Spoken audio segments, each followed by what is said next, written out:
Great, thanks Al. So to kick this off, we'll just get straight into it, I think.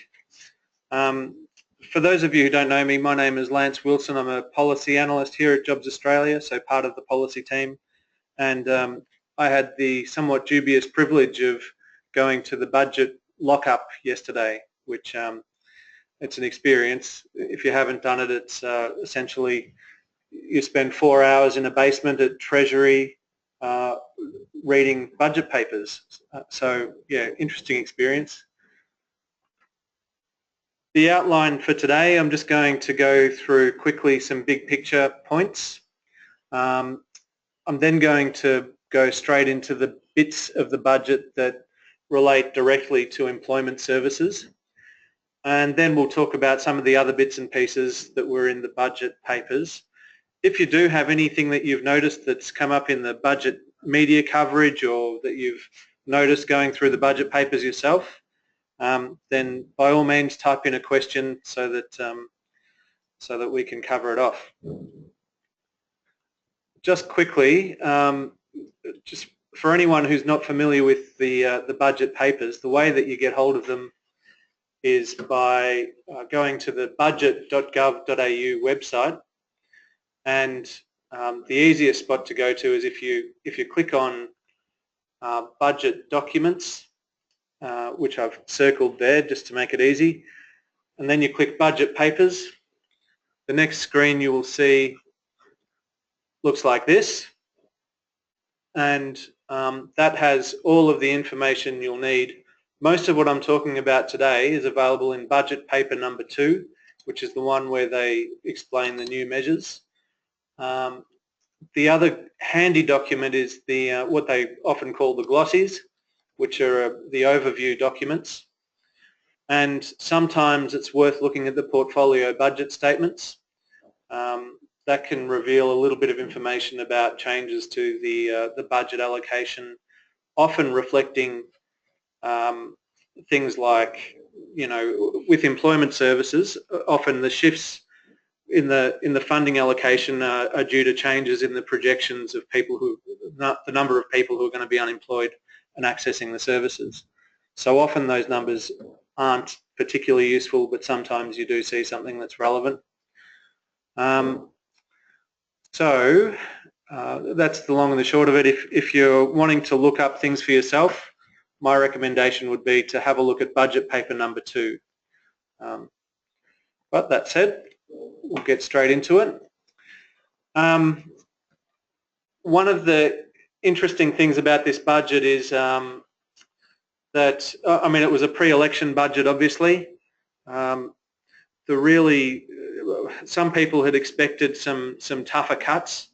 The tough cuts weren't really in this one. There are projections of a return to surplus over time.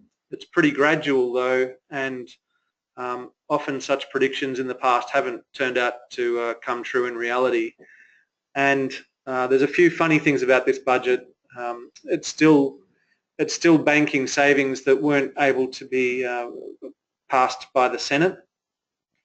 So the prospect of that return to surplus actually not transpiring is a pretty good prospect.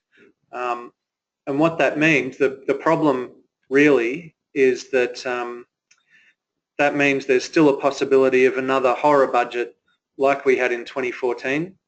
If you think particularly after the election, whichever side of politics wins government, they'll be in a position to do a nasty budget in their first year, and then, you know, the traditional sort of budget cycle is you do a nasty one in the first year and spend up big in the year before the election.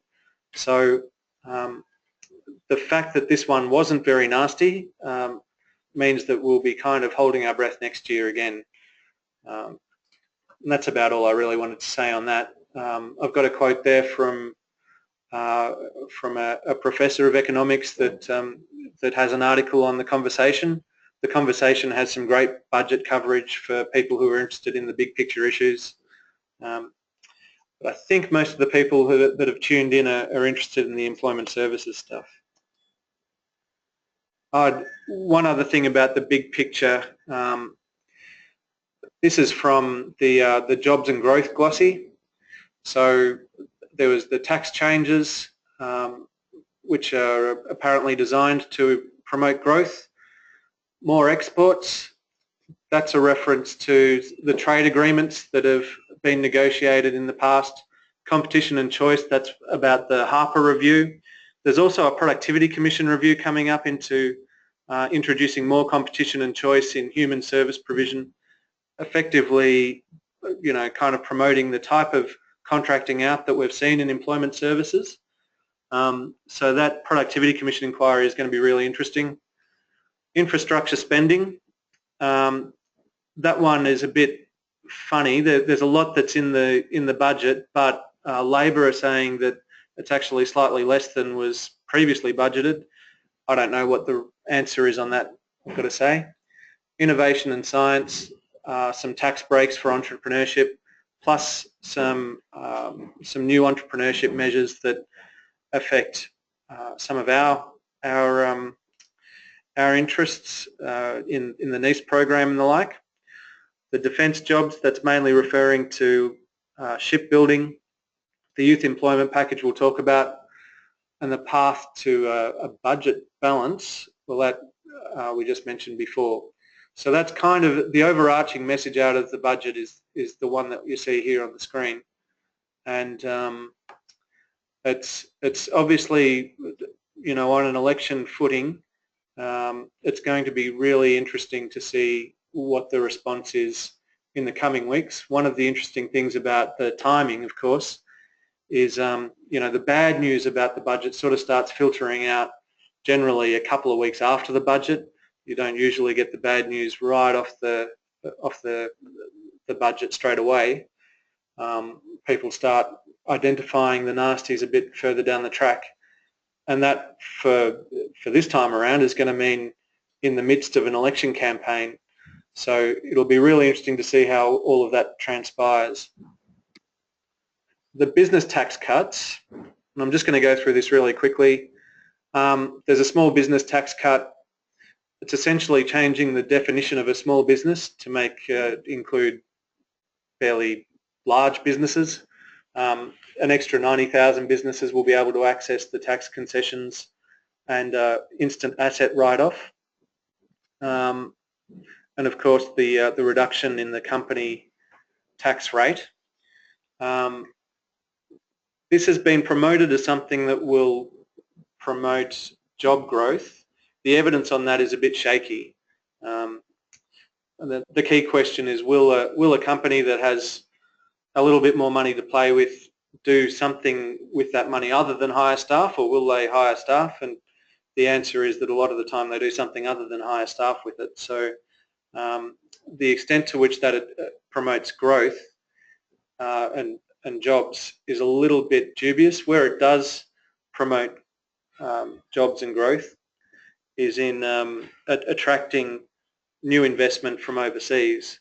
So if our company tax rate is too high compared to the rest of the world, then companies that are choosing where to invest might invest somewhere other than Australia. So lowering it means that there's a greater prospect of more companies investing in Australia. So that does promote jobs and growth.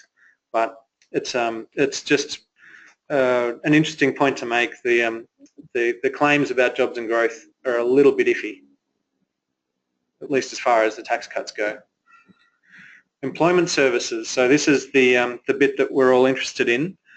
There was quite a bit in this budget, and it's probably, I think it's fair to say, more than we expected. The new Youth Jobs Path program is the highlight, and winding back of work for the Dole. There's some changes with the NEIS program, a new youth entrepreneurship package. The investment approach to welfare gets a new try, test and learn fund, so that really gets going in the next year or so. I'll talk about that a bit later. The abolition of the job commitment bonus, I don't think that's a big issue. I'll again talk about that a bit later as well. So getting straight into it. if I'm going too fast, then feel free to pull me up or raise your hand or type a question. The youth jobs path, prepare, trial, hire. So this is a really big, almost centerpiece of the budget. 751.7 million over 4 years, so that's a very big investment. It did have an associated saving. It doesn't look like that's a particularly problematic saving. Essentially, because they make projections about how many people will take up a wage subsidy, and if a lower number actually take it up in reality, then they end up with a saving, and that's what's happened here. So they're clawing back that saving, but none of the rules or anything about wage subsidies are changing particularly. There's some references to streamlining, but that's not making wage subsidies less available, it's making them more available. So those savings aren't anything to worry about in particular. The program itself, there's 30,000 places per year. It's for job seekers who are aged under 25 and who have been participating in job active, transition to work or DES, and they need to have been participating for more than 6 months. The program has 3 components: a pre-employment training component, which is up to 6 weeks, an internship, which will be with real businesses, commercial setting, for up to 12 weeks, and I think the papers said that it would be between 15 and 25 hours. That's a key issue actually, because depending on the number of hours, it changes the effective hourly rate that the person is receiving when they work. And the employer will get $1,000 for offering the opportunity. The hire component is a bit extra on the wage subsidy. So there's currently the $6,500 for youth wage subsidy, and that'll increase to $10,000 for streams B and C. The other change with the wage subsidies is that they'll be available over 6 months now instead of over 12, and there'll be a bit more flexibility apparently about how employers access them. I think that means they'll be able to get some of it up front, but it'll still be managed through employment services providers. So in terms of how this gets administered, wage subsidies will continue to be paid by the job active provider to the employer, and then the job active provider will still get reimbursed afterwards by the department. So the administrative arrangements don't really change. Now, you probably saw in the media coverage today there was some mixed coverage on this measure. The ACTU were a little bit worried about the risk of exploitation, worried about businesses might take advantage. That's obviously a risk. Our assessment is at this stage that overall it's a good package. It's certainly a lot better than work for the dole. We think it's going to be a lot more effective at getting people into proper work, and it's entirely voluntary, so much different to work for the dole in the sense that people won't be compelled to do it, although it can actually meet the work for the dole requirements in the work for the dole phase. So you can do this to meet your annual activity requirement. Basically, what's going to need to happen is in the coming little while, Jobs Australia, other peak bodies, probably the unions, are all going to have a bit of a discussion with the Department of Employment about what requirements you put around the program to mitigate the risks that are associated with displacement of paid work and that kind of thing. The other thing to watch is the pre-employment training, this should actually represent a funding opportunity for Jobs Australia members. Basically what's going to happen is the department is going to consult employers and industry bodies to design the pre-employment training, and then they're going to tender for it. Tenderers will go on to a panel of providers, and so there'll be an opportunity for job active providers, training organisations, other organisations that are amongst Jobs Australia members to bid for those contracts. The worry that I have is that if industry bodies are designing the training, then they might also bid to provide the training. So you can imagine the Retailers Association, for instance, might say, well, for jobs in retail, this is what we need and expect out of a training program, and oh, lo and behold, we actually have a training program just like that you could buy off us. So you'd expect, that there might be a need to have a look at the requirements around the program when they come to commission it, and just be wary of anything that might mean that that our members could miss out. So we'll be alert to that risk as well. But overall, this looks like a pretty good package. So I'd be interested to know what others think of it, whether anyone's looked at it in detail, and just how people feel about that mixed coverage that's come out in the media today. One thing that's worth mentioning is there's been some talk about $4 an hour. That's not really correct. When you think about it, the $4 an hour, I think, is based on $200 divided by 25, but the job seekers will actually still be getting their Dole or their income support payment plus the $200. So it works out to be a lot more than that. It looks like we've got a question from George Giuliani, so I might unmute you, George, and give you the opportunity to ask a question. Yeah, I was sort of wondering about administering the placement of these people by either the job actives or the DAREs. That's going to require some extra activity by the employment service provider. Is there anything in the detail around whether they're going to fund the job active or the DAREs to do that work, or they're just going to expect it as part of their existing workload? I think the answer to that is they're going to expect it to be part of the existing workload on the basis that there's an increased likelihood of an outcome at the end. And the other thing is I think they kind of want, one of the checks and balances in this against the risk of exploitation is the fact that there will be a provider that organises it. And if you have the provider, keen to get the outcome, then they'll only set up a placement with an employer that where there's a good likelihood of it translating from an internship into a paid employment opportunity. So I think I'd have to confirm to be certain, but I'm pretty sure that they're not talking about any change to service fees or anything like that associated with this measure. Okay, thank you. No worries. So before I move on, is there any other questions on this one? Does anyone have any comments on how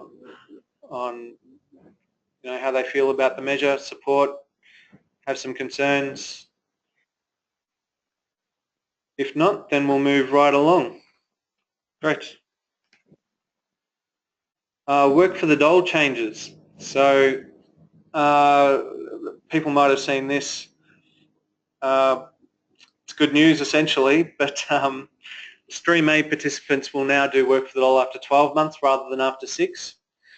The shift itself is not a particularly big one. It's not, the death of work for the Dole or anything like that, but the fact that there is any shift is pretty significant, and you can see that reflected in some of the commentary from ACOS today and others, and even the comments from Turnbull and Morrison, pretty much acknowledging that that work for the Dole is not the most effective intervention when it comes to getting people into work.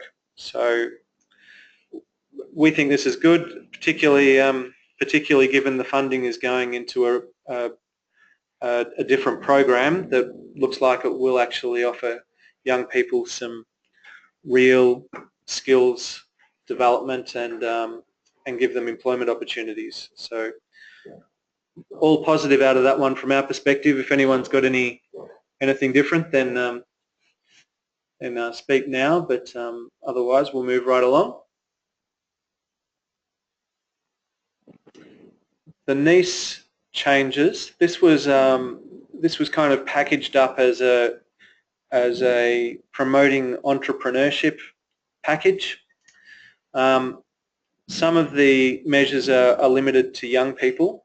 So the Being My Own Boss and the starter packs appear to be targeted to young people. The extra NEIS places just appear to be extra NEIS places. So you might see this reported as being extra NEIS places for young people, but it doesn't look like it's actually constrained that way. The changes are basically what's there on the screen. So an extra 2,300 places in the NEIS program, taking it to 8,600 per year, and a change to the eligibility, which will mean that that some people who aren't on income support will now be eligible for NEIS, which is probably a good move, particularly considering, you know, workers that are made redundant, whether from manufacturing or wherever, take some time before they're eligible for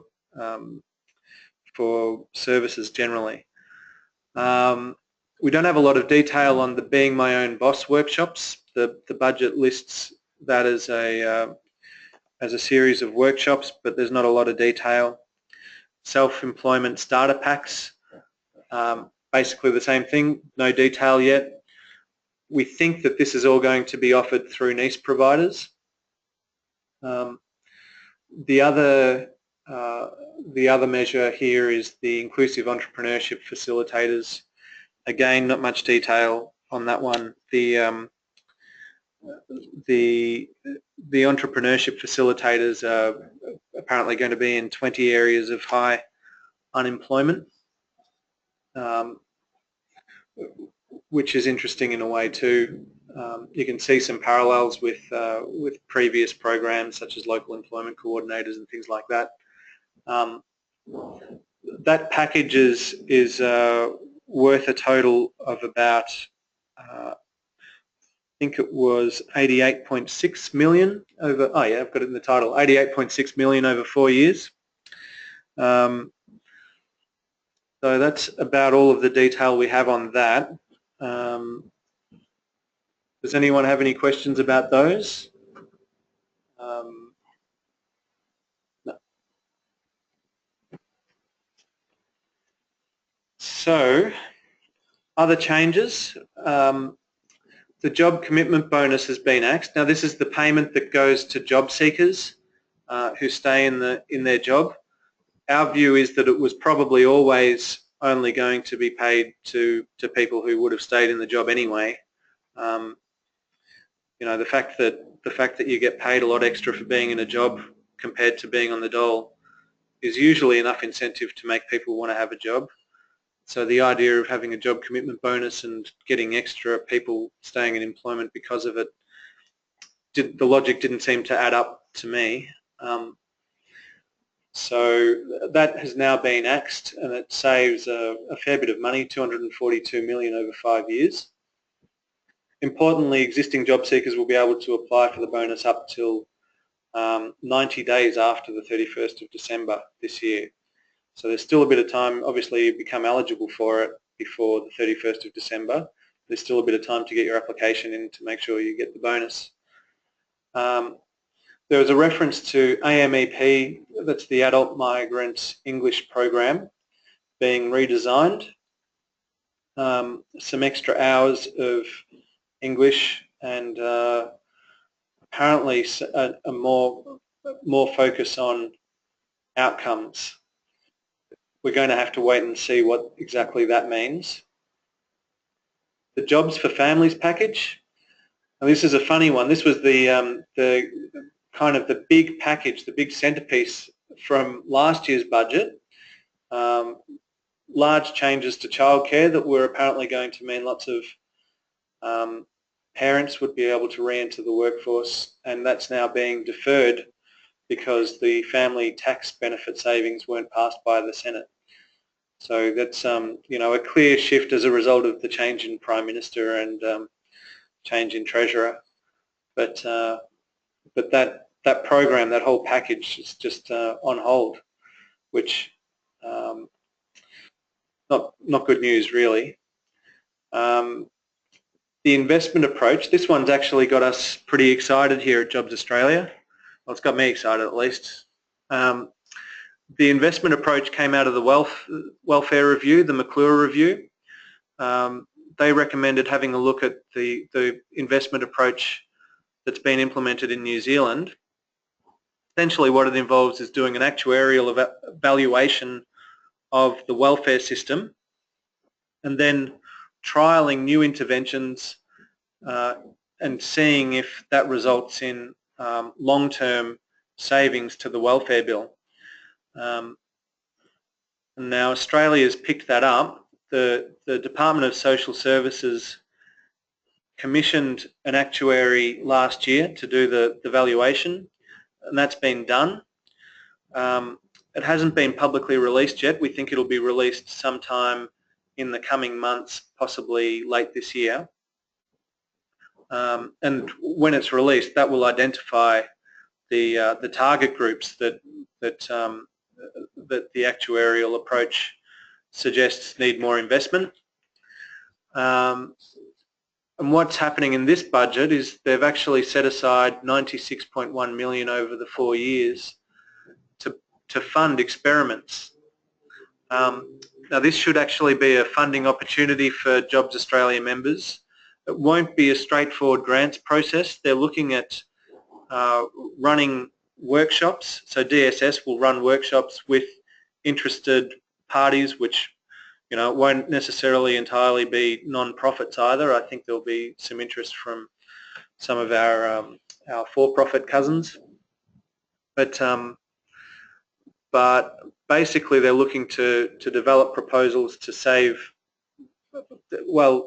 money on welfare, but they're looking for innovation and they're looking for new approaches, perhaps drawing on behavioural economics, behavioural insights. If anyone's familiar with the kind of nudge fad, and if you're not, then have a look at if you Google nudge unit from the UK, you'll see that they ran experiments. They included experiments with employment services where they changed processes in small ways and got better outcomes. So that whole investment approach is quite exciting. It should result in extra investment into disadvantaged groups. The risk with it, and some of the critics of the approach in New Zealand have pointed this out, but the risk with it is that you could also potentially use that actuarial assessment to reduce investment in certain groups, and that's something that we'll just need to be alert to as it sort of moves forward. So I'm just checking for any new questions. It looks like we've got a question about the wage subsidies, 6,500 and the $10,000 wage subsidies in Youth Path. The question is, will they also be available to DES participants? And I might actually put one of my colleagues on the spot here. Is the current one available to DES participants? I'm not sure. Yeah. I think it is, but I'm not sure. Yeah, I'm pretty sure that it is available to people in DES. We might have to confirm that, and I might email out the answer after the webinar. But the package as a whole, it's not limited to Job Active or TTW. It does include DES participants in the package, which is obviously a great thing you can imagine that some of these internship opportunities might actually be quite suitable to people who are in the DES program. Does anyone else have any other questions before I move on to the next slide?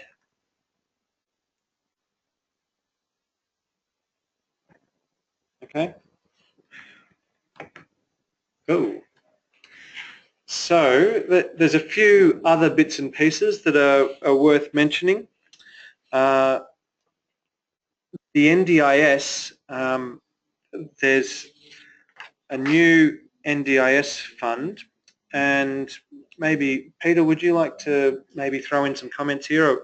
I'm just calling on my colleague Peter Defteros, who looks after disability policy here at Jobs Australia, and he's been having a look at the NDIS measures. So. Yeah, thanks, Lance. Well, basically, they've found, I think it's $2.1 billion for a new NDIS savings fund.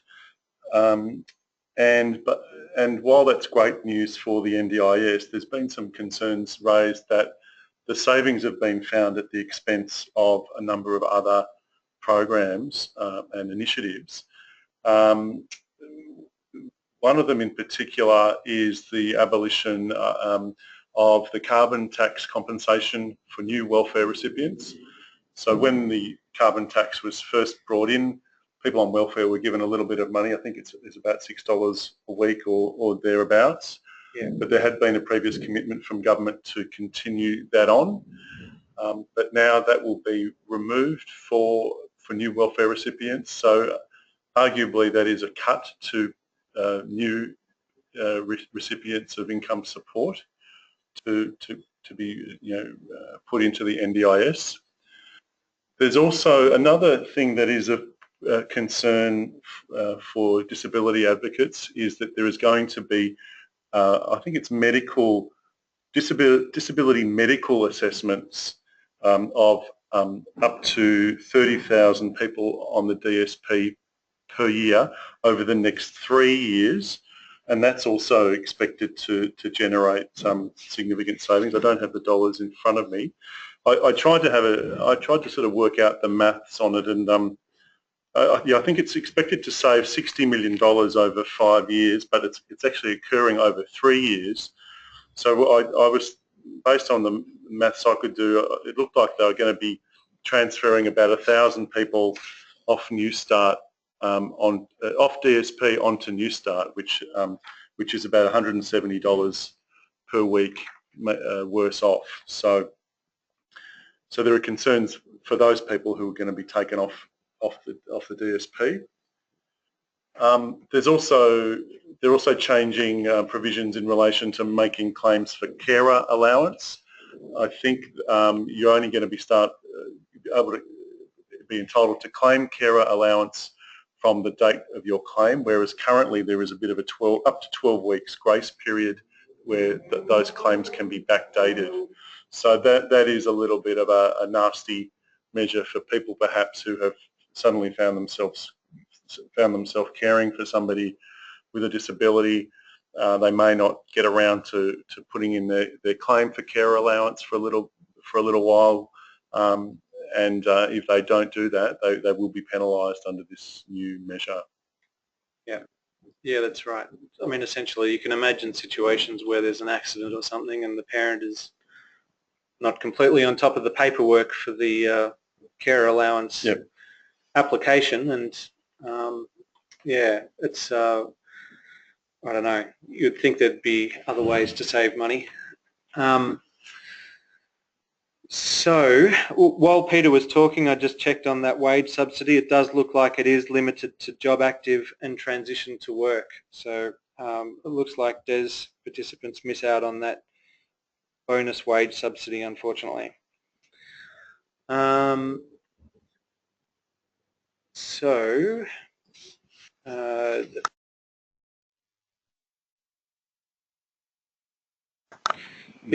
The other measures that we have here are there was some things like the compulsory rent deduction. So at the moment, people would have to fill out a form to have their rent deducted if they're in social housing or public housing. They would fill out a centre pay form. For public housing tenants, that's going to be automatic now without that form being filled out, which is really probably more of a benefit to the housing associations than anyone else. But that is about it. I think we've covered everything on this slide. Well, yeah, just additional funding for students with disabilities, 118 million over 2 years, and extra funding to help ADEs transition to the new wage arrangements. Yep. Excellent. Thanks, Peter. And that pretty much brings us to the end of the presentation. There are plenty of other budget measures that we could have mentioned, but I wanted to allow plenty of time for questions and for discussion. So if there's anything that you wanted to raise or any other measures that you'd like me to discuss, I'm happy to do that. And I'll just give a little bit of time here for people to think of their questions. Remember, you can ask a question by either raising your virtual hand or by entering your question into the question box and just typing it out. We'll just give you a couple of minutes, well, not even a couple of minutes, but we'll give people a moment or two just to ask any questions.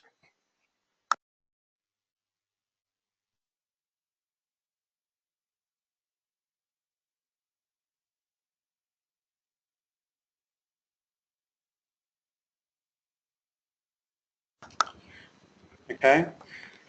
We haven't got any questions coming through. We are, of course, seeking more information from relevant departments about the measures that are of interest to Jobs Australia members. So you keep an eye out on our website. We'll have more analysis coming up as we get more information. And we have had a couple of questions just pop up now. So first one is the presentation. Yes, the slides will be available on the website. We'll also email them around to everyone as well, along with the recording of this for anyone who joined us late. So this will be available both via email that we send and on the website. And the money allocated to the pre-employment training, that's not actually clear. So that's one of the questions that we've got to ask, I think. I'm just trying to find the measure in the budget paper right now, but the budget basically lists it as a package, and so the components aren't separated out, and it's not really possible to see what's being offered for the pre-employment training. They are saying that there'll be a tender process and the usual process that they go through, where they have the exposure draft of the tender followed by the actual tender. So we'll all get those details in due course and have the opportunity to contribute to the consultation around the design. A revenue impact expected. I've got a question here about whether there will be a revenue impact expected from the new Youth Path program. One of the implications of the Work for the Dole change is that there's probably going to be an impact on Work for the Dole coordinators, simply because of lower demand for Work for the Dole places. Other than that, there's not really anything that should affect revenue. I've been told that, so this is one of the questions that I asked in the lockup yesterday. I wanted to know whether any of the fees would be changing, or whether any of the funding would be expected to come out of the employment fund, for instance, to pay for things like the pre-employment training. And apparently that's not the case. So service fees remain the same. The training doesn't need to be funded from the employment fund. So by and large, it's all extra, which is good news. Do we have any other questions? I think that's it for the questions. I'm going to make a last call, give everyone one last moment to get in your questions. If you miss out, of course, feel free to email me. I've got my email address on the screen there, and we're happy to try and seek clarification from the department too if it's something that I don't know off the top of my head. But if there's no further questions, going once, going twice, gone, I'm going to end it there. So thank you everyone for joining us on the budget next day analysis. It's always pretty tricky to try and get the information together just the day after. So I hope it all went smoothly from where you're sitting. But if you have any other questions, feel free to email us, and we'll be in touch. Keep an eye on our website for further news. Thanks everyone. We'll catch you next time.